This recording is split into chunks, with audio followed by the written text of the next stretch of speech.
Good morning. I'm Tiffany Taylor with a special report from the Broadcast News Network.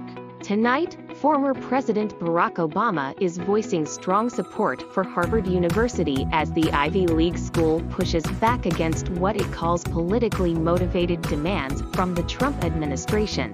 The controversy centers around the federal government's decision to freeze over $2 billion in grants and $60 million in contracts to Harvard after the university refused to implement several conditions tied to continued funding. Those demands reportedly included a campus-wide mask ban, the elimination of diversity, equity, and inclusion programs, and restructuring academic department accused of fueling anti-Semitic harassment.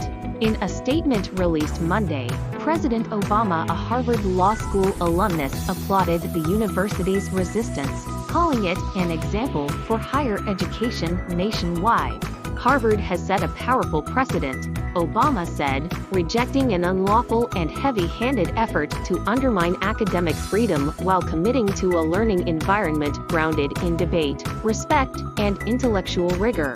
The former president urged other colleges to stand firm in defense of democratic values, echoing sentiments he shared just 2 weeks ago during a discussion at Hamilton College in New York, where he cautioned Americans that protecting democracy may come with sacrifice. Meanwhile, the U.S. Department of Education's Antisemitism Task Force has condemned Harvard's stance, accusing the university of acting entitled and failing to uphold its civil rights responsibilities in exchange for taxpayer funding. This comes amid intensifying scrutiny of elite universities by the Trump administration, especially following 2024 campus protests related to the war in Gaza. President Trump has criticized student demonstrators as sympathetic to Hamas and vowed to cut funding from institutions he believes are fostering anti-Semitic environments.